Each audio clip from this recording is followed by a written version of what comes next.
दोस्तों, अभी GS classes में आप सभी का पुनः स्वागत है। कैसे हैं आप लोग? उम्मीद करते हैं अच्छे होंगे और आप लोगों की जो प्रिपरेशन है बहुत ही अच्छी तरीके से चल रही होगी। देखिए, हम लोग फिजिक्स पढ़ रहे थे और फिजिक्स में बहुत ही इंपॉर्टेंट चैप्टर ग्रेविटेशनल फोर्स, जिसको हम लोग गुरुत्वाकर्षण बल कहते हैं, उसकी हम लोग चर्चा किए थे। अगर पीछे आप लोग वीडियो नहीं देखे हैं तो जाकर देखिए, तब जाकर आपको समझ में आएगी कि आखिर गुरुत्वाकर्षण बल होता क्या है ना। गुरुत्वाकर्षण बल क्या होता है, गुरुत्व बल क्या होता है, गुरुत्वीय त्वरण क्या होता है ना, इन सभी की चर्चा जो हम लोग जो है पिछले वीडियो में हम लोग जो है बहुत ही अच्छी तरीके से किए हैं। 2-3 क्लास जो है गुरुत्वाकर्षण का हो चुका है और मेजर जो टॉपिक होता है गुरुत्वाकर्षण का, जो बच्चों को जो है आसानी से समझ में नहीं आता है, उन सब चीजों को जो है, छोटी छोटी बातों को जो है एक एक करके हम जो है समझाने का प्रयास किए हैं। और उम्मीद करते हैं अगर आप जो है कंटिन्यू रेगुलर अगर क्लास देखते हैं तो आपको जो है कोई भी डाउट जो है आपको नहीं बचेगा। सभी डाउट हम लोग जो है चाहते हैं कि अधिक से अधिक जो है बच्चों को जो है बता दिया जाए, ताकि जो है एक भी डाउट जो है नहीं बच पाए ना। तो छोटी छोटी बातों को आपको जो है बताया जाता है, ताकि जो है बहुत ही बेहतरीन सब तरीके से जो है आपको जो है टॉपिक समझ में आए। और एग्जाम देने पर, अगर आप कोई गवर्नमेंट एग्जाम की प्रिपरेशन करते हैं तो आपका कभी ना कभी कोई एग्जाम का सामना होगा ही होगा, और उस एग्जाम में आप जो है बहुत ही अच्छी तरीके से आप क्वेश्चन पेपर को बना पाए ना। तो चलिए, आज हम लोग जो है आगे कंटिन्यू करते हैं। और पिछले वीडियो में हम लोग चर्चा किए थे कि किस प्रकार से गुरुत्वाकर्षण बल जो होता है, और इससे पहले गुरुत्वाकर्षण के जस्ट पहले हम लोग पढ़े थे कि घर्षण बल के बारे में और न्यूटन के लॉ ऑफ मोशन के बारे में हम लोग पढ़े थे। और गुरुत्वाकर्षण बल में हम लोग पढ़ते हैं कि न्यूटन के द्वारा दिया गया गुरुत्वाकर्षण के नियम, उस नियम की हम लोग चर्चा किए थे। और उसी नियम से एक फॉर्मूला आया था, F बराबर G m1m2/r²। इस फॉर्मूला को आप लोग को याद रखना है, क्योंकि ये क्वेश्चन जो आगे हम लोग क्वेश्चन सॉल्व करेंगे उसमें ये देखने को मिलेगा। तो आज हम लोग जो है गुरुत्वाकर्षण बल में और भी बहुत सारा टॉपिक रहता है, उसके बारे में हम लोग चर्चा करेंगे। आज हम लोग देखते हैं कि पलायन वेग क्या होता है, क्योंकि गुरुत्वाकर्षण से ही संबंधित है पलायन वेग। इसलिए जो जो टॉपिक गुरुत्वाकर्षण बल में आपको देखने को मिलेगा, उन सभी टॉपिक की हम लोग चर्चा यहाँ पर करने वाले हैं। तो आप लोग हेडिंग डाल दीजिए, पलायन वेग। पलायन वेग, पलायन वेग को हम लोग क्या कहते हैं? एस्केप वेलोसिटी कहते हैं। Escape velocity. अब ये पलायन वेग होता क्या है? आप लोग बहुत बार पढ़ते होंगे कि पृथ्वी का पलायन वेग क्या है, चांद का पलायन वेग क्या है, सूर्य का पलायन वेग क्या है, और भी बहुत सारे ग्रहों का जो है सबका, यानी जितना भी पिंड है ब्रह्मांड में, जितना भी पिंड है, सभी पिंड का जो है अपना अपना पलायन वेग होता है। लेकिन सभी पिंड को हम लोग पढ़ने की जो है जरूरत नहीं है, क्योंकि एग्जाम में क्वेश्चन नहीं पूछा जाता है। 2-3 पिंड, जैसे सूर्य हो गया, पृथ्वी हो गया, चंद्रमा हो गया, इन सभी चीजों से जो है पूछा जाता है, और उसके बारे में हम लोग पढ़ेंगे। आखिर ये पलायन वेग होता क्या है, जिसको हम लोग एस्केप वेलोसिटी कहते हैं? तो देखिए, होता क्या है कि जिस पिंड पर आप रहते हैं, जैसे पृथ्वी एक ग्रह है, ग्रह पर आप रहते हैं, तो पृथ्वी को जो है ना आकर्षण, जो गुरुत्वाकर्षण बल होता है, उसको एक खींचने की एक शक्ति होती है, किसी वस्तु को अपनी ओर खींचती है।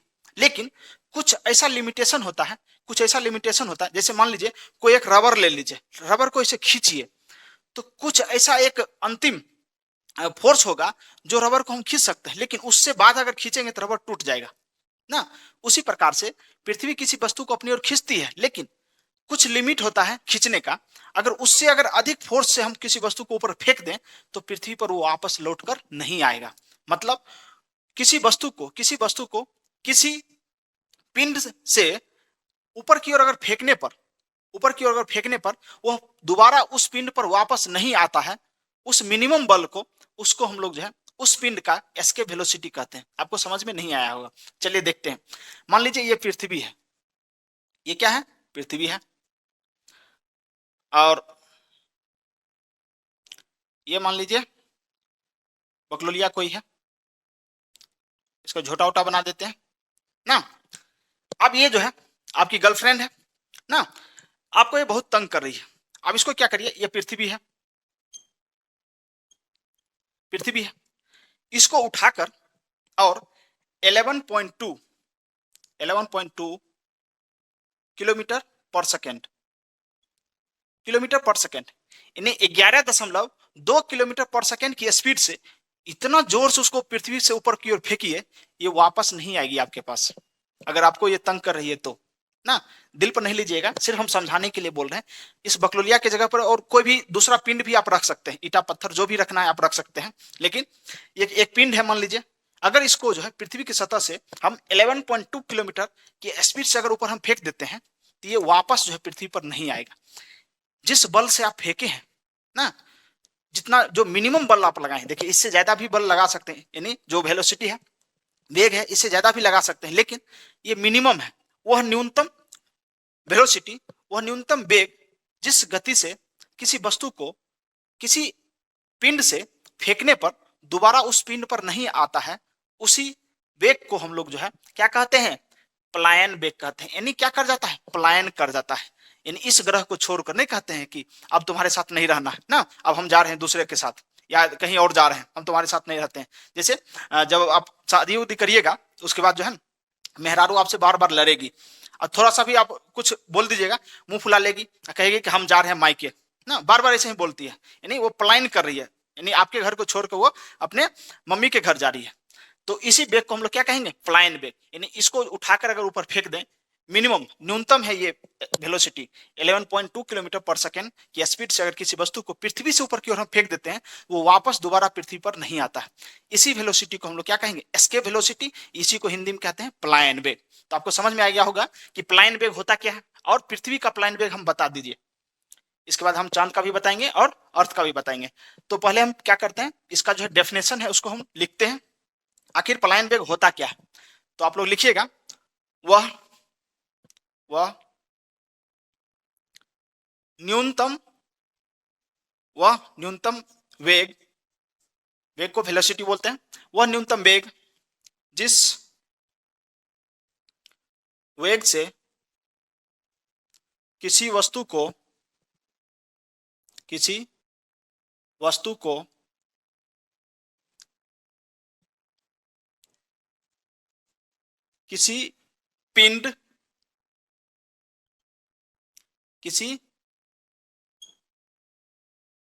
पिंड से ऊपर फेंकने पर वह पुनः उस पिंड पर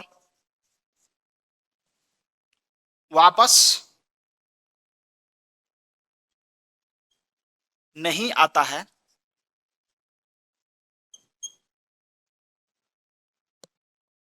अर्थात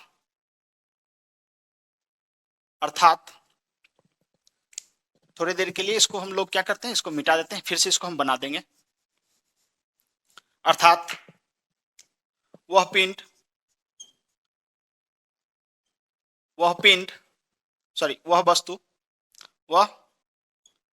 वस्तु उस पिंड के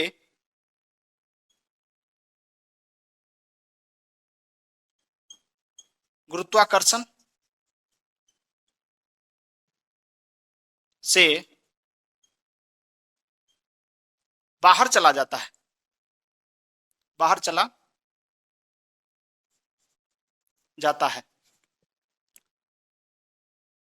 इसे पलायन वेग कहा जाता है। इसे क्या कहते हैं, पलायन वेग कहते हैं। तो जिस प्रकार से हम नोट किए हैं इस पर बोर्ड पर, उसी प्रकार से आप अपने कॉपी में इसको आप नोट करिए कि पलायन वेग होता क्या है। देखिए पलायन वेग को हम लोग बोलते हैं एस्केप वेलोसिटी। वह न्यूनतम वेग होता है, पलायन वेग वह न्यूनतम वेग होता है जिस वेग से किसी वस्तु को किसी पिंड के ऊपर से, अब पिंड कहने का मतलब हो गया ब्रह्मांड में बहुत सारे पिंड हैं, ग्रह हो गया, उपग्रह हो गया, उल्का पिंड हो गया, तारा हो गया, कोई भी पिंड हो सकता है ब्रह्मांड का।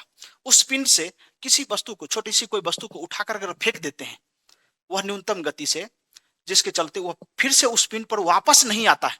जैसे न्यूटन जब बैठा हुआ था पेड़ के नीचे, आम जो था, आम, वो उससे क्या होगा, आम के पेड़ से एक आम का जो है फल जो है नीचे की ओर गिरा, या आम लीजिए या सेब लीजिए, जो भी चलेगा, मान लेते हैं सेब ही का फल पेड़ था, तो सेब एक नीचे की ओर गिरा।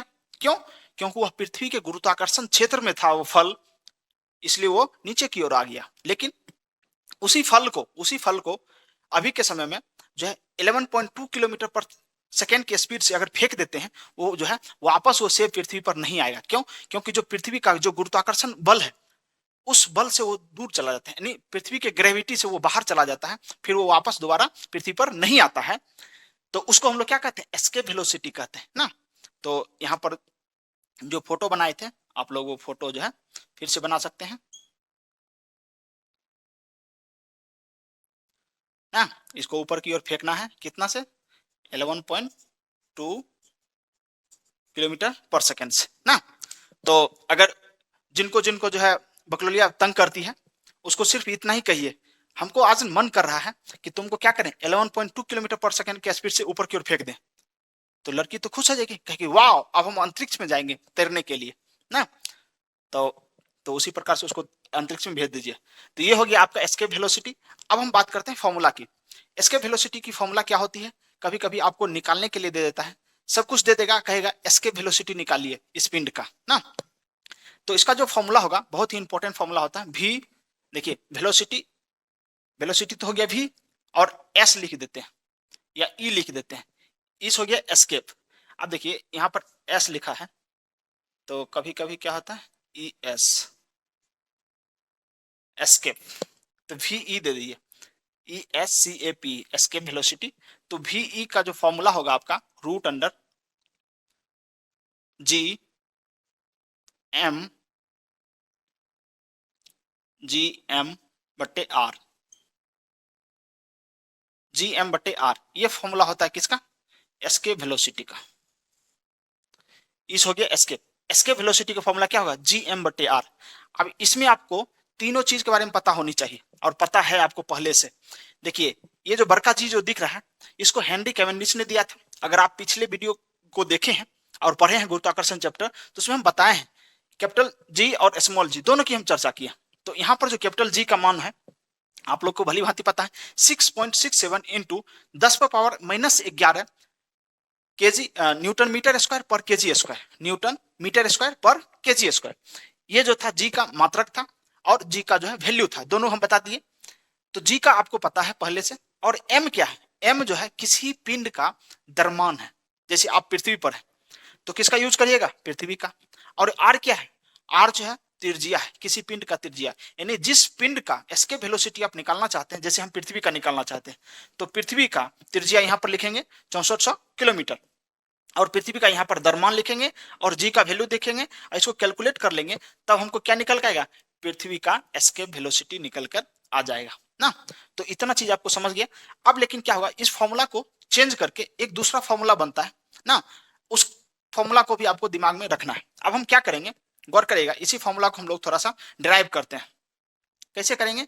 तो वी ई बराबर रूट अंडर जी एम बट्टे आर। हम क्या करते हैं, आर को ऊपर नीचे से गुना कर देते हैं। आप बताइए, ऊपर और नीचे आर आर देकर हम गुना कर दिए, इसमें कोई चेंज नहीं होगा। क्यों? क्योंकि आर से आर काटेंगे तो कुछ नहीं बचेगा, इसलिए अपने मन से हम क्या किए, ऊपर आर और नीचे आर मल्टीप्लाई कर दिए। अब आपको ध्यान आ रहा होगा कि एक आप जो है फॉर्मूला पढ़े थे, जी बराबर जी एम बट्टे आर स्क्वायर। ये फॉर्मूला आपको जो है पहले बताया गया होगा, जब हम लोग जो है पढ़ रहे थे जो गुरुत्वाकर्षण, जो एक्सेलरेशन होता है, गुरुत्वीय त्वरण होता है, गुरुत्वीय त्वरण की जो परिभाषा हम लोग लिख रहे होंगे, उस समय आपको हम बताए थे कि स्मॉल जी जो होता है, स्मॉल जी बराबर जी एम बट्टे आर स्क्वायर होता है ना। अब गौर करिएगा, इस फॉर्मूला में जहां पर हम चेंज करना चाह रहे हैं, इस फॉर्मूला में देखिएगा, ये तो जीएम आपको मिल ही गया, और ये आर प्लस आर, ये दो आर मिल गया, तो ये दोनों आर मिलकर क्या बन जाएगा? आर स्क्वायर बन जाएगा। और ये जीएम, ऊपर वाला जीएम और नीचे वाला आर स्क्वायर, ये दोनों और ये दोनों मिलकर क्या बना लेगा? यहाँ पर जी बना लेगा। कौन सा जी? छोटका जी ना। तो छोटका जी, अब बगल में क्या बच जाएगा? आर। देखिए, ये फॉर्मूला में 2 छूट गया है, यहाँ पर 2 लिख दीजिएगा आप लोग, और यहाँ पर भी 2 लिख दीजिएगा। तो ये 2 हो गया, 2 जीएम बट्टा आर हो गया। वी बराबर इसके वेलोसिटी होता है 2 जीएम बट्टा आर, और यहाँ पर हो गया 2 जीएम आर बट्टा आर, हम गुना किए। अब इसको जब हम आगे लिखेंगे तो क्या हो जाएगा? Root under 2 G R. ये हो गया आपका फाइनल एक फॉर्मूला। और तो v मतलब एस्केप वेलोसिटी बराबर रूट अंडर 2 जी आर। ये जी कहां से है? जी, तो ये इसको जो है हम लोग कैलकुलेट कर लिए, जी एम बट्टा आर स्क्वायर। और gm बटा r स्क्वायर का मतलब क्या होता है, स्मॉल g होता है। तो यहां से आपको या तो ये याद रखिए या तो ये याद रखिए, दोनों में से कोई भी आप याद रख सकते हैं। आप दोनों याद रखना पड़ेगा, क्यों? जब जो है आपको जी का उपयोग करना होगा, बड़का जी का और एम का और आर का, तब आप जो है ये फॉर्मूला लगाइएगा। कौन सा फॉर्मूला? ये फॉर्मूला लगाइएगा। लेकिन जब आपको जो है दो ही चीज दिया रहेगा, किसी पिंड, जैसे हम कहेंगे पृथ्वी की त्रिज्या दे दिए और पृथ्वी का स्मॉल जी का मान दे दीजिए, क्योंकि आपको पता है पृथ्वी की सतह पर स्मॉल जी का मान क्या होता है, 9.8 मीटर पर सेकेंड होता है, स्क्वायर होता है। लेकिन उसको अप्रोक्सीमेटली हम लोग 10 ले लेते हैं, 10 मीटर पर सेकेंड स्क्वायर। अगर दो चीज दिया हुआ है तब कहेगा आपको एस्केप वेलोसिटी निकालिए, तब ये फॉर्मूला लगाइएगा। तो डिपेंड करता है कि क्वेश्चन कैसे पूछा जाता है, क्वेश्चन में क्या क्या इंफॉर्मेशन दिया है, तो उसके अकॉर्डिंग आप जो है फॉर्मूला का यूज कर सकते हैं। तो ये हो गया आपका क्या, एस्केप वेलोसिटी। अब हम बात करेंगे एस्केप वेलोसिटी जो है पृथ्वी का कितना होता है, चांद का कितना होता है और सूर्य का कितना होता है, तीनों का हम लोग जान लेंगे। तो एस्केप वेलोसिटी से इतना ही क्वेश्चन आपको पूछा जाता है एग्जाम में, इससे ज्यादा आपको देखने को नहीं मिलता है। खास करके ये पूछा जाएगा आपको कि पृथ्वी का एस्केप वेलोसिटी कितना है, सूर्य का एस्केप वेलोसिटी कितना है और चांद का कितना है। तो तीनों को आप लोग याद रखिएगा। पहले इसको नोट कर लीजिए, हम तीनों का लिख देते हैं। यहां पर एक तो आपको पता चल गया होगा, ये है पृथ्वी का, ये किसका है, पृथ्वी का, ये पृथ्वी का है। और यहीं पर लिखना चाहते हैं तो लिख लीजिए सूर्य का, सूर्य का होता है 42 किलोमीटर पर सेकेंड और चंद्र का, चंद्र यानी चंद्रमा का 2.35 किलोमीटर पर सेकेंड। ये तीन चीज आप लोग याद करिएगा। सूर्य का जो है एस्केप वेलोसिटी कितना होता है, 42 किलोमीटर पर सेकेंड होता है। चंद्रमा का एस्केप वेलोसिटी 2.35। इसका मतलब ये हो गया, देखिए अगर कोई व्यक्ति चांद पर चल जाता है, चांद पर, तो चांद पर से किसी वस्तु को उठाकर और 2.35 किलोमीटर पर सेकंड के स्पीड से अगर फेंक देगा तो चांद की ग्रेविटी से बाहर भाग जाएगा, मतलब वापस वो चांद पर वो वस्तु नहीं आएगा ना। और सूर्य की देखिए कितना पावरफुल है गुरुत्वाकर्षण बल, यानी उसका जो ग्रेविटी है उसका कितना स्ट्रॉन्ग है। अगर सूर्य पर किसी वस्तु, सूर्य पर से किसी वस्तु को उठाकर अगर फेंकना है, यानी सूर्य की ग्रेविटी से बाहर जाना है, तो उस वस्तु को कितना से फेंकना पड़ेगा, 42 किलोमीटर पर सेकंड है। देखिए एक सेकंड, पलक झपकते हैं एक सेकंड हो जाता है, और 42 किलोमीटर फेंकना है, समझ जाइए कितना स्पीड से फेंकना पड़ेगा। तो इस प्रकार से आपको समझ में आ गया होगा कि प्लाइन वेग क्या है, प्लाइन वेग से आप समझते क्या है, किस प्रकार से किसी भी पिंड का हम लोग प्लाइन वेग निकाल सकते हैं। तो आपको सिंपल सा फॉर्मूला, दो फॉर्मूला याद रखना है। प्लाइन वेग बराबर एस्केप वेलोसिटी कहते हैं, वी बराबर होता है रूट अंडर 2gm बटा आर, एक फॉर्मूला होता है वी बराबर रूट अंडर 2gr। तो ये हो गया आपका क्या, एस्केप वेलोसिटी। तो आपको ये समझ में आ गया होगा। अब इसको क्या करिए, इसको नोट करिए, नहीं तो वीडियो पॉज कर लीजिए और स्क्रीनशॉट ले लीजिए इसको अच्छी तरीके से। फिर हम आगे अगला टॉपिक पर बढ़ते हैं। चलिए इसको हम लोग मिटाते हैं, तब तक आप लोग जो है इसको नोट कर सकते हैं, नोट कर लीजिए। और अगला जो हम लोग पढ़ने वाले हैं, कभी कभी आपसे क्वेश्चन पूछा जाता है ऑर्बिटल स्पीड के बारे में, मतलब किसी भी ग्रह का जो है कक्षीय चाल, या कह सकते हैं किसी भी पिंड का कक्षीय वेग या कक्षीय चाल के बारे में जो है आपको क्वेश्चन पूछा जाता है। तो उसकी हम लोग चर्चा कर लेते हैं थोड़ी सी, क्योंकि ये क्वेश्चन जो है आपको कभी कभी पूछ लिया जाता है। तो हम चाहेंगे कि सभी टॉपिक को कवर किया जाए जिस टॉपिक से क्वेश्चन एग्जाम में आता है और आने की संभावना होता है। तो कक्षीय कक्षीय वेग, ऑर्बिटल ऑर्बिटल वेलोसिटी, कक्षीय वेग। अब कक्षीय वेग होता क्या है, कक्षीय वेग जैसे कि आप लोग सोलर सिस्टम पढ़े होंगे, बीच में होता है सूर्य और उसके चारों ओर आठों ग्रह। अभी वर्तमान में देखेंगे तो कितने ग्रह हैं, ग्रह की संख्या 8 है, और आठों ग्रह जो होता है सूर्य के चारों ओर क्या करता है, चक्कर लगाता है। तो जिस स्पीड से कोई भी ग्रह सूर्य के चारों ओर अपनी अपनी कक्षा में चक्कर लगाता है, उसी वेग को हम लोग जो है ऑर्बिटल स्पीड कहते हैं, उसी वेग को हम लोग कक्षीय चाल कहते हैं। तो सभी ग्रह का जो है अपना अपना कक्षीय चाल होता है, और कक्षीय चाल हम लोग किस प्रकार से निकालते हैं उसकी जो है हम लोग फॉर्मूला देखने वाले हैं। चलिए तो सबसे पहले क्या करेंगे, इसका हम लोग डेफिनेशन यानी परिभाषा लिखेंगे कि कक्षीय वेग होता क्या है। तो यहां पर लिखिएगा, वह वेग जिससे कोई ग्रह सूर्य के चारों ओर, वह वेग जिससे कोई ग्रह सूर्य के चारों ओर अपने कक्षा में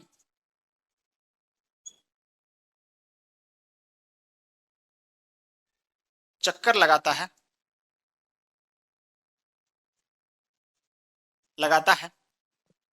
उसे कक्षीय वेग, देखिए अब वेग यहां पर नहीं कह सकते हैं। वेग क्यों नहीं कह सकते हैं? क्योंकि ये सर्कुलर मोशन होता है। कैसा होता है? सर्कुलर, ऐसे घूमता है। अब होता क्या है, जब ये घूमता है तो वहां पर क्या होता है, डायरेक्शन चेंज होता है। इसलिए यहाँ पर चाल कहने से बहुत ही अच्छा रहेगा, कक्षीय चाल। वेग की जगह पर हम लोग कक्षीय चाल अगर लिख देते हैं तो ये बेटर रहता है। चाल, कक्षीय चाल, चाल कर देते हैं इसको स्पीड ना, यानी वह चाल जिससे कोई ग्रह सूर्य के चारों ओर अपनी अपनी कक्षा में अपनी कक्षा में चक्कर लगाता है उसे कक्षीय चाल चाल कहा जाता है।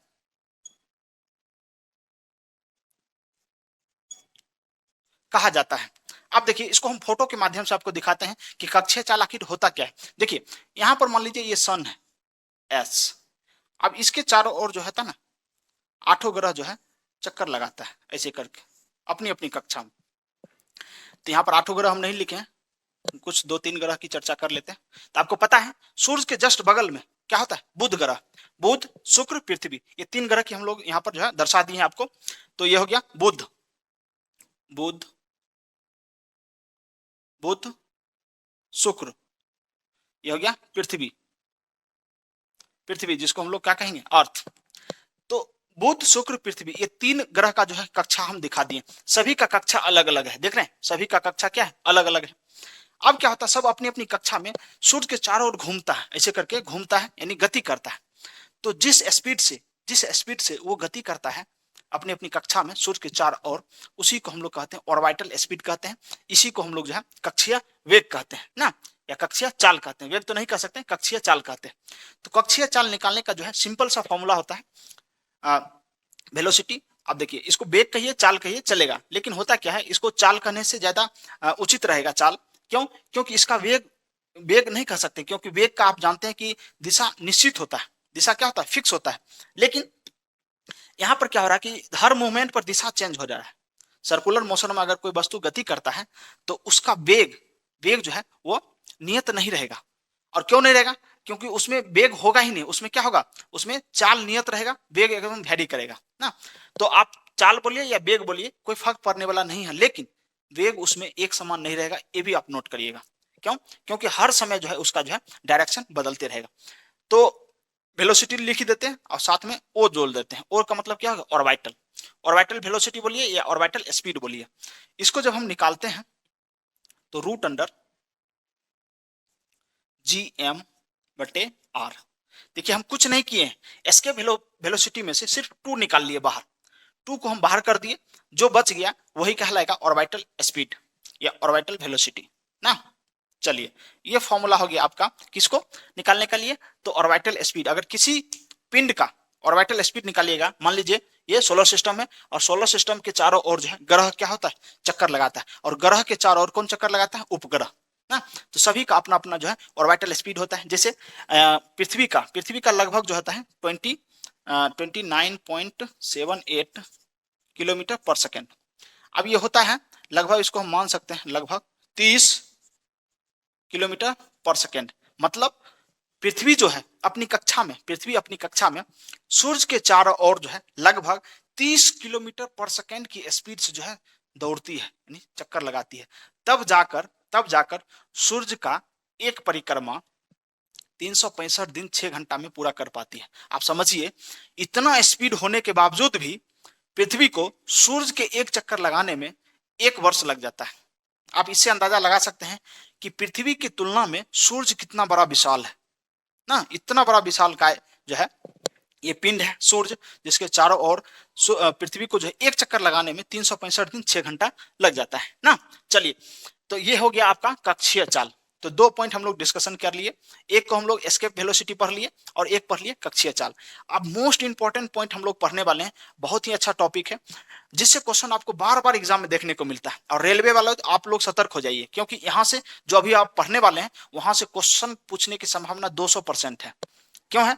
क्योंकि लिफ्ट हम लोग पढ़ने वाले हैं। लिफ्ट में अगर कोई वस्तु रखा हुआ है, उस वस्तु का वजन कब घटेगा, कब बढ़ेगा, कब शून्य होगा ना, ये सब चीज अभी हम लोग बहुत ही अच्छी तरीके से पढ़ने वाले हैं ना। तो आप लोग जो है इसको नोट करिए, फिर हम जो है आगे की ओर हम लोग प्रस्थान करते हैं। और हेडिंग डाल दीजिए लिफ्ट से संबंधित क्वेश्चन, या भार में परिवर्तन होता है। लिफ्ट में अगर कोई वस्तु है तो कब उसका भार में परिवर्तन होगा, कब उसके भार में परिवर्तन नहीं होगा, इन सभी चीजों की हम लोग चर्चा करने वाले हैं। जो आप लोग को पढ़ाया जाता है ये मान के चलिए कि बहुत ही बेहतरीन जो है आपको जो है एग्जाम के पॉइंट ऑफ व्यू से बहुत ही अच्छी तरीके से आपको पढ़ाया जाता है। पूरा यूट्यूब चैनल आप सर्च करके देख लीजिए, अगर इतनी अच्छी तरीके से कोई पढ़ा रहा है तो फिर हमको कमेंट बॉक्स में लिखिए ना। क्या होता है कि आजकल के जमाना क्या है कि हिप्नोटाइज करना, बच्चे को किस प्रकार से प्रलोभन करना, यानी आकर्षित करना ना। टीचर लोगों को पढ़ाने लिखाने से उतना मतलब नहीं रहता है, मतलब क्या रहता है, बच्चे को बरगलाना ना, प्रचार करना, अपना यूट्यूब चैनल या हो गया अपना कोचिंग, यानी प्रचार करना कि हम ये कर रहे हैं, हमारे बच्चा यहाँ से इतना सिलेक्शन ले रहे हैं, उल्टा पुल्टा। इसलिए अभी सेंट्रल गवर्नमेंट ने रूल लाया है, जितने भी कोचिंग संस्थान है उनके ऊपर बहुत ही शिकंजा कसने के लिए जो है, इसलिए हम जो है सेंट्रल गवर्नमेंट को बहुत बहुत धन्यवाद देना चाहता हूं, क्योंकि ये काम जो है करना बहुत ही जरूरी था। क्योंकि शिक्षा को जो है ना, शिक्षा को व्यापार बना लिया ना। जिस प्रकार से प्राचीन समय में शिक्षा जो होता है एकदम फ्री होता था, जो राजा महाराजाओं के पुत्र सब जितने भी होते थे वो सभी जाकर और गुरु आश्रम में जाकर शिक्षा लेते थे, फ्री में शिक्षा लेते थे। और जितने दिन शिक्षा लेते थे उतने दिन भिक्षा मांगकर, देखिए राजा का पुत्र है फिर भी वो गांव में जाकर भिक्षा मांगता था और अपने गुरु के लिए भोजन इकट्ठा करता था, ताकि जो है भरण पोषण हो सके, और फ्री में शिक्षा वहां पर प्राप्त करता था।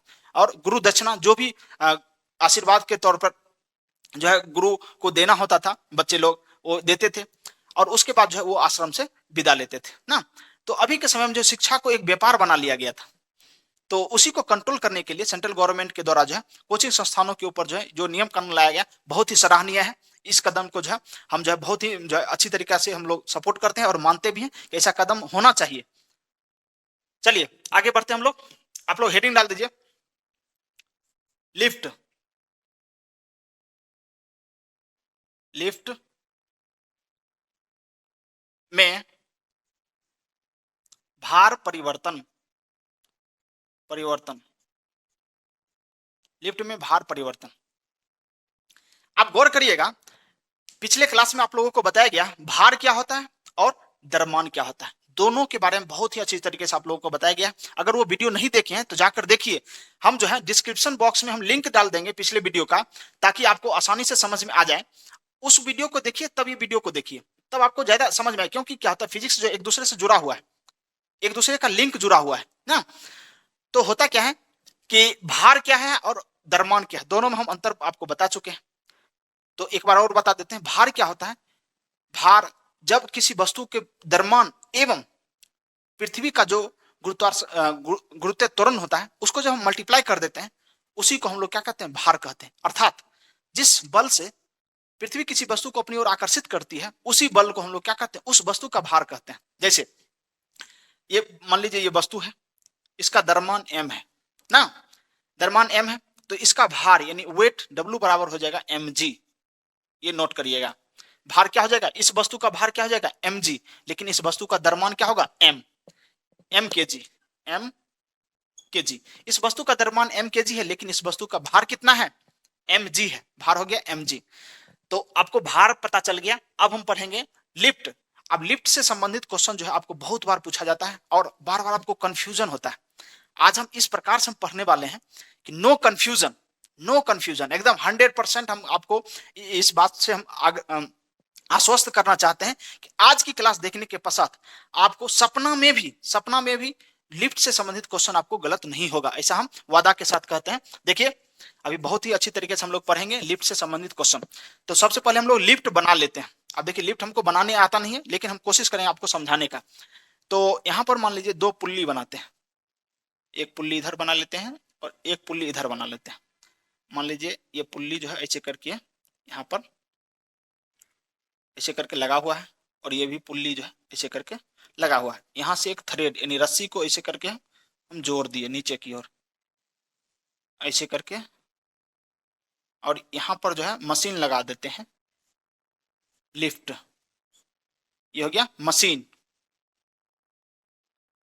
मशीन है जो ऊपर नीचे, ऊपर जाएगा एक बार नीचे जाएगा, ऊपर जाएगा एक बार नीचे जाएगा, ऐसे खींचेगा और इसको जो है लिफ्ट बना देते हैं।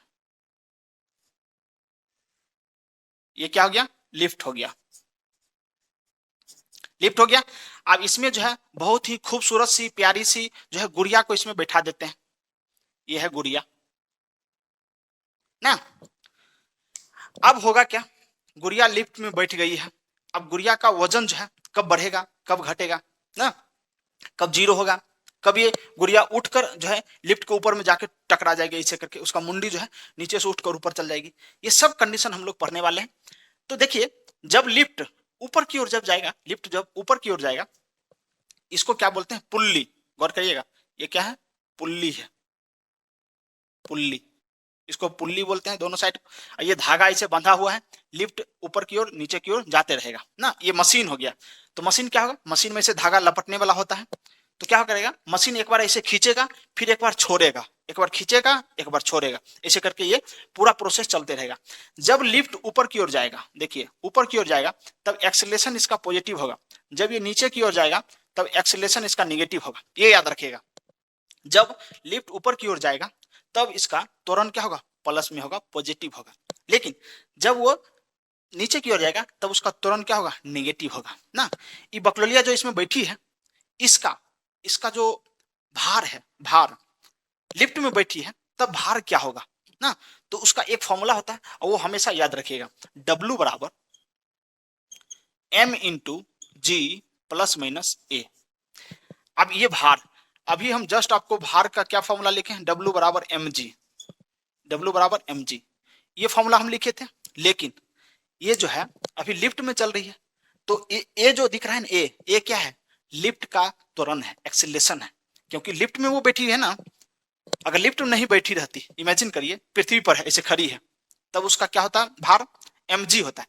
W बराबर क्या हो जाता है? mg। लेकिन अभी वो लिफ्ट में बैठी है, इसलिए उसका भार क्या होगा? W बराबर m इंटू जी प्लस माइनस ए। अब प्लस माइनस ए क्या है? क्यों? क्योंकि कभी लिफ्ट का त्वरण पॉजिटिव होगा, कभी लिफ्ट का त्वरण नेगेटिव होगा। जब वो ऊपर की ओर जाएगा तो लिफ्ट का त्वरण क्या हो जाएगा? धनात्मक। जब नीचे की ओर लिफ्ट आएगी तब उसका त्वरण क्या हो जाएगा? ऋणात्मक। इतना बात आपको समझ में आ गया होगा। अब हम एक एक जो है केस बनाते हैं, या कह सकते हैं कि पॉइंट बनाते हैं, ताकि आपको समझने में आसानी हो ना। चलिए, अब हम बात करते हैं कि पहला पॉइंट नंबर 1, पहला बात करते हैं कि लिफ्ट लिफ्ट एक समान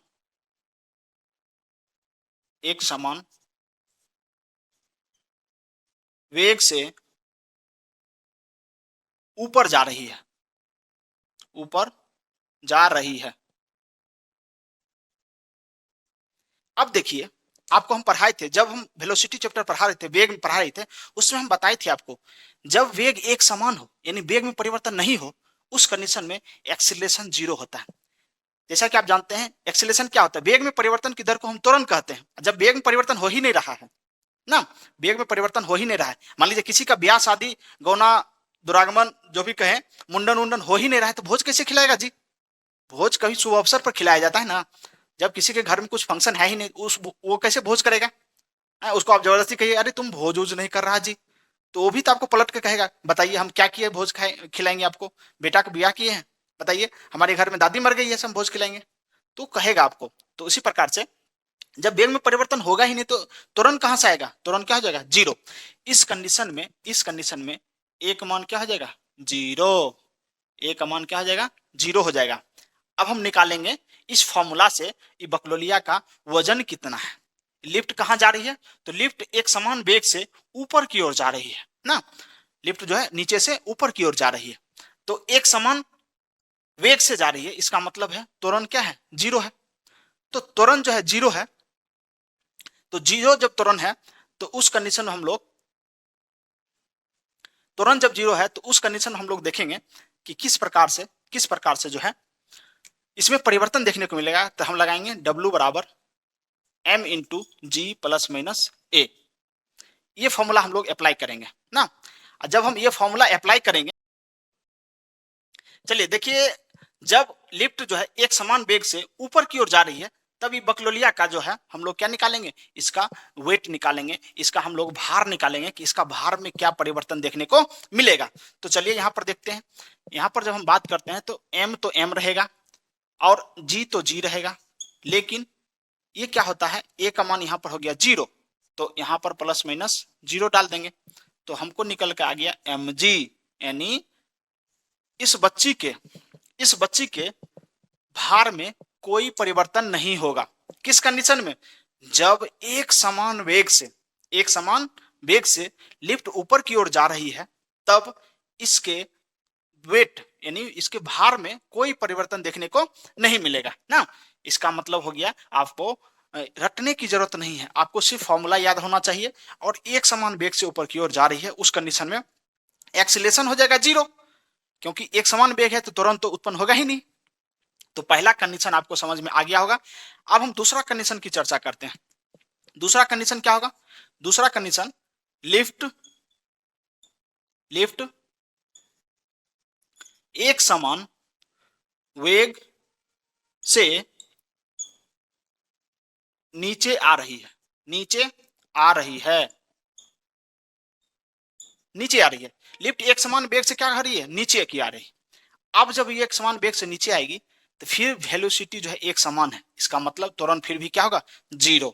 तो यहां भी ए का मान क्या हो जाएगा, 0 हो जाएगा, और यहां भी W बराबर क्या हो जाएगा, mg। इस कंडीशन में भी W बराबर क्या हो जाएगा, mg हो जाएगा। क्यों, क्योंकि यहां पर एक्सीलरेशन भी 0। तो दो कंडीशन में क्या होता है, जब एक समान वेग से लिफ्ट ऊपर की ओर जा रही है, या एक समान वेग से लिफ्ट नीचे की ओर आ रही है, इस कंडीशन में जो है आपका भार, अगर लिफ्ट में है आप, तो आपके भार में कोई परिवर्तन नहीं होगा। अगर आपका भार 40 केजी है तो 40 केजी ही रहेगा, कभी भी परिवर्तन देखने को नहीं मिलेगा। कब, जब एक्सीलरेशन हो 0, किसका, लिफ्ट का, यानी लिफ्ट जो है एक समान वेग से ऊपर जा रही हो या नीचे की आ रही हो। तो दो पॉइंट आपको समझ में आ गया होगा एक समान वेग से संबंधित। चलिए अब हम लोग अगला जो है तीसरा पॉइंट हम लोग देखेंगे कि जब कुछ एक्सीलरेशन के साथ लिफ्ट जब ऊपर की ओर जाएगी, तब त्वरण में या उसके भार में क्या परिवर्तन होगा, उसकी हम लोग चर्चा करते हैं। ये दो पॉइंट आपको पूरी तरीके से समझ में आ गया होगा। अब हम जो है तीसरा पॉइंट हम लोग डिस्कशन करेंगे, तब तक क्या करिए, इसको आप नोट करिए। जैसा जैसा हम फोटो बनाए हैं वैसा ही फोटो आप लोग को भी बनाना है। और ये मोस्ट इंपॉर्टेंट है, लिफ्ट में भार, ये क्या है, लिफ्ट में किसी भी वस्तु का भार जो है, उसको फॉर्मूला जो है इस फॉर्मूला से हम लोग निकालेंगे, कैसे भार निकालेंगे। चलिए तीसरा पॉइंट हम लोग जो है अब हम लोग डिस्कशन करेंगे कि लिफ्ट जो है ऊपर या नीचे की ओर तो आ रही है, जा रही है, लेकिन उसका कुछ त्वरण होगा। यहां पर लिखते हैं एक समान त्वरण लिखते हैं। वेग तो हो गया, अब हम लिखेंगे त्वरण। त्वरण क्या है, त्वरण यहां पर मान लेते हैं प्लस ए। प्लस ए क्यों मानेंगे, क्योंकि लिफ्ट जो है एक समान त्वरण से ऊपर की ओर जा रही है, और आपको हम पहले ही बता दिए हैं कि लिफ्ट जब ऊपर की ओर जाएगी तो त्वरण क्या होगा, पॉजिटिव होगा, यानी उसका जो है परिवर्तन नहीं होगा मान, यानी एक समान रहेगा। तो एक समान त्वरण से लिफ्ट जो है ऊपर की ओर जा रही है, तब हम फॉर्मूला क्या लगेंगे, W बराबर m इंटू जी प्लस ए। ये हो जाएगा G प्लस ए। अगर इसको ब्रैकेट हटाना चाहते हैं तो W बराबर mg प्लस एम ए, ये फॉर्मूला हो गया। अब इसका मतलब आपको समझ में आ गया होगा कि W बराबर mg जो होता है, ये उसका ओरिजिनल भार है। W बराबर mg उसका ओरिजिनल भार है, बचिया का जो इस लिफ्ट में चढ़ी थी, उसका ओरिजिनल भार कितना था, ओरिजिनल वो W बराबर mg था, लेकिन एक और भार इसमें ऐड हो गया ma। इसका मतलब ये है कि अगर लिफ्ट जो है एक समान त्वरण से ऊपर की ओर जा रही है, तब किसी वस्तु का भार जो है अधिक हो जाएगा। मतलब 40 केजी लेके गया है तो उसका भार 40 केजी से ज्यादा हो जाएगा उसमें, लिफ्ट में ना। तो इस फॉर्मूला से हम लोग निकाल लेंगे कि लिफ्ट अगर एक समान त्वरण से ऊपर की ओर जा रही है, तो उसमें उस कंडीशन में लिफ्ट में किसी भी वस्तु का या किसी भी व्यक्ति का भार क्या हो जाएगा, अधिक हो जाएगा। तो यहां पर आप लिख सकते हैं कि लिफ्ट एक समान त्वरण से ऊपर जा रही है, तब तब उसमें बैठे व्यक्ति या रखे वस्तु का भार क्या हो जाएगा, बढ़ जाएगा। तो यहां पर लिखिएगा भार बढ़ेगा, भार बढ़ेगा। भार क्या हो जाएगा, बढ़ जाएगा। अब हम चर्चा करते हैं कि सेम कंडीशन रहेगा, एक्सेलरेशन ए रहेगा, लेकिन लिफ्ट अब नीचे की ओर आ रही है। अभी तो हम ऊपर की ओर भेज रहे थे, अब लिफ्ट जो है नीचे की ओर आएगी। तो ये तीसरा हो गया। अब हम लिखते हैं फोर्थ नंबर। फोर्थ नंबर हम बात आपको डिस्कशन करके हम बताते हैं कि लिफ्ट जो है, लिफ्ट लिफ्ट एक समान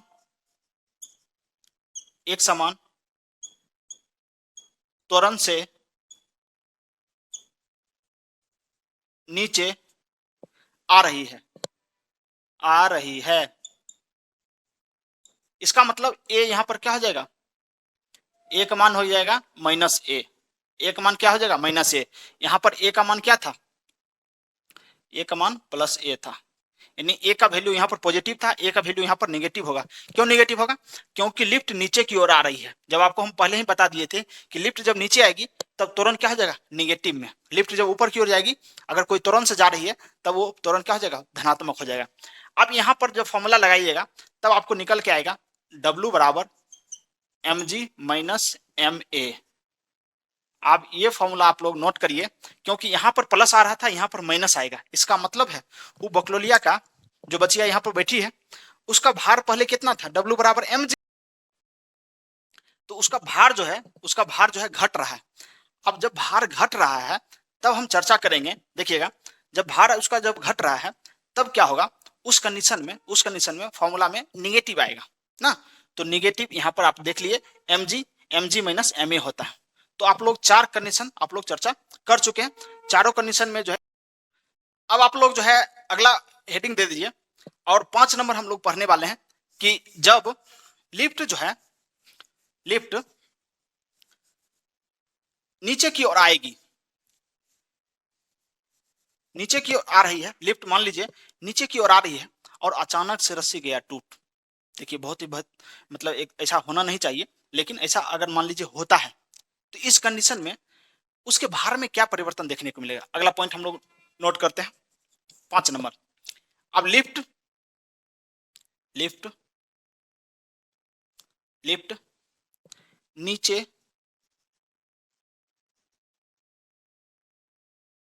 आ रही है तथा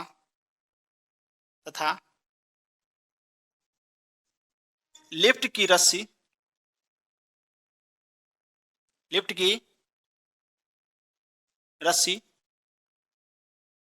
टूट गई। लिफ्ट की रस्सी क्या कर गई, टूट गई। यानी बेहतरीन तरीके से लिफ्ट आ रहा जा रहा है, लेकिन ऐसा दुर्भाग्यवश हुआ क्या, लिफ्ट की रस्सी गई टूट। और लिफ्ट की रस्सी टूट गई, उस कंडीशन में होता क्या है, ए का मान जो होता है वो जी के बराबर हो जाता है। गौर करिएगा, ए का मान किसके बराबर हो जाता है, जी के बराबर हो जाता है। ए का मान जी के बराबर हो जाता है। अब बात यह आती है कि जब ए का मान जी के बराबर हो जाता है, अब ये कंडीशन कब हो रहा है, गौर करिएगा, ये कंडीशन कब बनेगा कि लिफ्ट नीचे की ओर आ रही है। यानी ये आप लोग नोट करिएगा, लिफ्ट कहां आ रही है, नीचे की ओर आ रही है ना। तो लिफ्ट जब नीचे की ओर आ रही है और लिफ्ट की रस्सी गई टूट ना, लिफ्ट की रस्सी क्या हो गई, टूट गई। अब टूटने से होता क्या है, टूटने से कि ए का मान किसके बराबर हो गया, जी के बराबर हो गया। तो इस कंडीशन में जब हम फॉर्मूला अप्लाई करते हैं, W बराबर m इंटू जी प्लस माइनस ए। अब ए का मान क्या है, जी है, इसका मतलब W बराबर m इंटू जी माइनस जी। अब माइनस जी क्यों होगा, क्योंकि लिफ्ट आ रही है नीचे, और जब लिफ्ट नीचे आती है तो एक्सीलरेशन क्या होता है, त्वरण क्या होता है, निगेटिव हो जाता है। इसका मतलब ए बराबर क्या हो जाएगा, माइनस जी। तो जी माइनस जी क्या हो जाएगा, जीरो। तो डब्ल्यू बराबर क्या हो जाएगा, जीरो। डब्ल्यू बराबर जीरो। इसका मतलब ये हो गया कि ये बकलोलिया जो है इसमें लिफ्ट में बैठी है, 5वीं मंजिल पर गई, उसके बाद जो है फिर से वापस आ रही है ना, आ रही है, रास्ते में गया रस्सी टूट, किसका, लिफ्ट का रस्सी गया टूट। अब धराम से वो नीचे की ओर आएगी, जब धराम से नीचे की ओर जब आएगी तो उस कंडीशन में क्या होगा, इसका वजन जो है जीरो हो जाएगा ना, इसका वजन क्या हो जाएगा, जीरो हो जाएगा। तो ये आप लोग याद रखिएगा, जब रस्सी टूट जाती है तो उस कंडीशन में कोई भी वस्तु का भार, लिफ्ट में रखे वस्तु का भार क्या हो जाता है, जीरो हो जाता है। ये आप लोग को पूरी तरीके से समझ में आ गया होगा ना। अब एक और कंडीशन बचता है, कब बचता है कि जब लिफ्ट का एक्सीलरेशन, यानी हम लोग जो है अब देखेंगे कि किस प्रकार से लास्ट कंडीशन जो बचता है उसमें देखेंगे एक्सीलरेशन जो होता है, एक्सीलरेशन वो क्या होता है कि अधिक हो जाता है, किससे? गुरुत्वीय त्वरण से अधिक हो जाता है। तो उस कंडीशन में क्या होगा सो देखिएगा। अब अगला जो है नोट करिएगा आप लोग, इसको आप लोग लिखिए, फिर हम आगे देखते हैं कि एक और कंडीशन बचता है, बहुत ही इंपॉर्टेंट कंडीशन है। उस कंडीशन की हम लोग चर्चा करते हैं कि उसमें आखिर होता क्या है। मान लीजिए ये लास्ट कंडीशन हो गया, कितना था, 2 3 4 5 जो भी है, 5 6 जो भी है हम लिख देते हैं, याद नहीं है। चलिए देख लेते हैं कि लिफ्ट जो है, लिफ्ट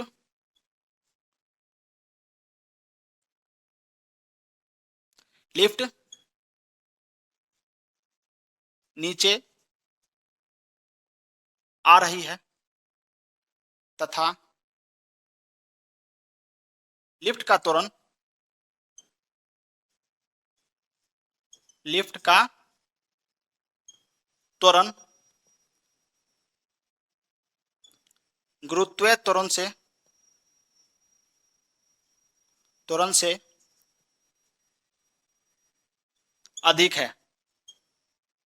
देखिए लिफ्ट जो है नीचे की ओर आ रही है, नीचे की ओर आ रही है, लेकिन इस लिफ्ट का जो त्वरण है वो गुरुत्वीय त्वरण मतलब जी, जी से उसका वैल्यू ज्यादा है। अब हो जाएगा बवाल। इस कंडीशन को हम लोग बवाल कंडीशन कहते हैं। क्यों कहते हैं? क्योंकि ए का मान ग्रेटर देन जी है, मतलब ए की वैल्यू जो है जी से क्या है, ज्यादा है। इस कंडीशन में जब हम फॉर्मूला लगाएंगे W बराबर m इंटू जी प्लस माइनस ए। अब आपको पता है जब वो नीचे की ओर आ रही है इसका मतलब ए का मान क्या हो जाएगा, माइनस ए, माइनस ए, यानी नीचे की ओर आ रही है इसका मतलब है ए क्या हो जाएगा, निगेटिव। ए हो गया निगेटिव, तो W बराबर m/g प्लस माइनस ए हो गया ना। तो ये आपको समझ में आ गया। लेकिन अब क्या है, ए का मान जो है जी से अधिक है। ए का मान किससे अधिक है, जी से अधिक है। तो W बराबर mg minus M A, mg minus M A. अब यहां पर होगा क्या, गौर करिएगा, यहां पर क्या होगा सो सुनिएगा कि इसका वैल्यू जो आएगा, जो W का वैल्यू आएगा वो आ जाएगा क्या, ज्यादा। क्यों ज्यादा आएगा? क्योंकि ये जो वैल्यू है ये क्या है, अधिक है, और ये वैल्यू है कम। तो इसका मतलब ये हो गया, इसका मतलब ये हो गया इसके पास mg तो होगा ही, mg तो होगा ही, लेकिन उससे ज्यादा भी कुछ द्रव्यमान होगा ना। अब देखिए गौर करिएगा, उसका ओरिजिनल द्रव्यमान तो इतना होगा ही, लेकिन उससे ये ज्यादा वैल्यू आएगा। क्यों आएगा? क्योंकि इसका एक्सीलरेशन ज्यादा है, यानी ए का मान जो है ज्यादा है। इसका मतलब ये हो गया W बराबर माइनस, W बराबर माइनस एम ए, यानी ये हो गया आपका माइनस में जो mg आ गया, या कह सकते हैं इसको mg ले लीजिए, यहाँ पर mg जो ये द्रव्यमान आ जाएगा वो आ जाएगा निगेटिव में। निगेटिव में क्यों आएगा? क्योंकि ये प्लस का वैल्यू कम है और एम ए का जो वैल्यू है वो ज्यादा है। क्यों ज्यादा है? क्योंकि ए का मान जी के मान से अधिक है। अब इसका तो सॉरी, इसका जो है भार हो गया निगेटिव, यानी भार जितना था ना वो कम होकर निगेटिव में चला गया, निगेटिव हो गया। ये बकलोलिया के पास आप जादू आएगा। अब जादू क्या आएगा सो सुनिएगा। अब क्या होगा, ये धीरे धीरे उठना शुरू हो जाएगी। जैसे जादू में आप लोग देखते होंगे कि ऐसे करके जो है वस्तु ऊपर की ओर उठने लगता है, उसी प्रकार से एक अंदर जो है जीन आ जाएगा।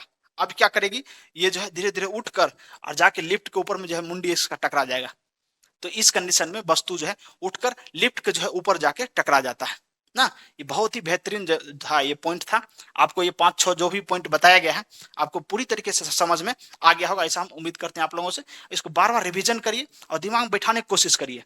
हम फॉर्मूला के माध्यम से आपको हम बताएं, देखिए फॉर्मूला याद है तो, और आपको ये भी याद होना चाहिए एक्सीलरेशन कैसा होना चाहिए, पॉजिटिव नेगेटिव ना, ये सब भी याद होना चाहिए। जिसको फॉर्मूला याद है और एक्सीलरेशन पता चल जा रहा है इस कंडीशन से, तब आपको जो है बहुत ही आसानी होगा, कभी याद करने की जरूरत है ही नहीं। और बच्चे इसको रटते हैं, अगर एक समान से ऊपर जाएगा तब क्या होगा, एक समान से नीचे आएगा तब क्या होगा। ये बहुत ही कंफ्यूजन वाला है और बच्चे इसको रटते हैं, दिन रात मेहनत करके इसको रटते हैं, एग्जाम में जाके भूल जाते हैं। लेकिन अगर आप भी इसी प्रकार से रट रहे होंगे पहले, और अब इस वीडियो को देखने के पश्चात जिस प्रकार से आपको बताया गया वैसे ही अगर आप ध्यान में रखते हैं, पढ़ते हैं, तब आपको कोई भी प्रॉब्लम, कोई भी परेशानी का सामना करना नहीं मिलेगा। चलिए, ये वीडियो थोड़ा सा लंबा हो जाता है, इसलिए हम चाहते हैं कि वीडियो को थोड़ा सा छोटा रखें, तब तक आप लोग जो है आसानी से इसको पढ़ सकें, देख सकें। अब इस टॉपिक को जो आप समझ ले हैं पूरी तरीके से, 3 टॉपिक की हम लोग चर्चा की है, तीनों को जो है बहुत ही बेहतरीन तरीके से जो है आपको बताया गया है। उम्मीद करते हैं सभी टॉपिक एक-एक करके आपको समझ में आ गया होगा, कोई भी डाउट नहीं रहा होगा। अगर खुदा न खास्ता अगर डाउट रहता भी है तो आप कमेंट बॉक्स में ज़रूर लिखिए और इसको हम लोग जो है अगले वीडियो में डिस्कशन करने की भरपूर कोशिश करेंगे, भरपूर प्रयास करेंगे। तो अगर हमारी वीडियो आपको पसंद आती है तो इसको आप लाइक करिए और अपने दोस्तों में इसको शेयर ज़रूर करिए। और चैनल जो है हमारा अभी जीएस क्लासेस का, इसको आप सब्सक्राइब कर लीजिए ताकि कुछ बच्चे भीड़ देखते हैं, तो हम आप लोगों से अपील करते हैं कि इस चैनल का भी भीड़ बढ़ा दीजिए ना। पढ़ाई तो आपको अच्छी मिलेगी ही मिलेगी, लेकिन अगर भीड़ अगर हो गया तो दूसरे बच्चे को भी लगता जब वो चैनल विजिट करते हैं तब उनको भी लगता है कि हाँ, इसमें जो है बहुत सारे बच्चे पढ़ते हैं, हम भी थोड़ा सा देखते हैं कि कैसी वीडियो इसमें है, किस प्रकार से इसमें जो है शिक्षक लोग पढ़ाते हैं ना।